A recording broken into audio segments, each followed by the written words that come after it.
Hi everyone, welcome to Sri Mallika's Telugu channel. This is Sri Mallika. ఈరోజు మీ ముందుకు beautiful collection of Kota silk saris with Kanjeevaram borders. Extreme quality, extraordinary saris. చాలా బాగున్నాయి చీరలు అయితేను. సో మీకు సారీస్ వచ్చేప్పటికి 1399 shipping extra. I think shipping ఎక్స్ట్రాలో ఇచ్చినట్లున్నాము. Right now on clearance sale. Even more అసలు ఈ సారీస్ మీరు వీడియోలో చూసింది కూడా లేదు. 1399కి కళ్ళు మూసుకొని తీసుకునే చీరలు. ప్రతి ఒక్కళ్ళ దగ్గర ఒక చీర మస్ట్ అండ్ షుడ్గా ఉండవలసినటువంటి సారీ ఇవి.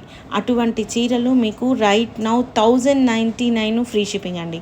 1099 free shipping. Each and every border of the sorry is exclusive ఉంది. కాంచీవరం బోర్డర్స్ ఉంటున్నాయి.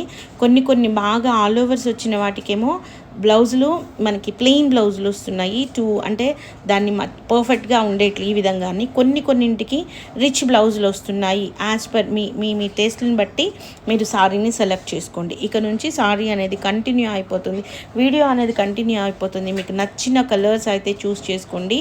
కంచి బోర్డర్లు కూడా ఏవో పిచ్చి బోర్డర్స్ లాగా కాకుండా పెద్ద borders and at the same time మనకి పట్టు బోర్డర్స్కి ఏ విధంగా అయితే వస్తాయో కాంజీవరం బోర్డర్స్ ఆ విధంగా వచ్చినాయి. విత్ ఫినిషింగ్ వచ్చింది, టాజల్స్ వచ్చినాయి.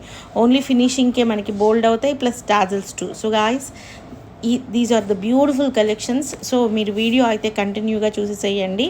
For very reasonable prices you are going to get these ones guys. Bye.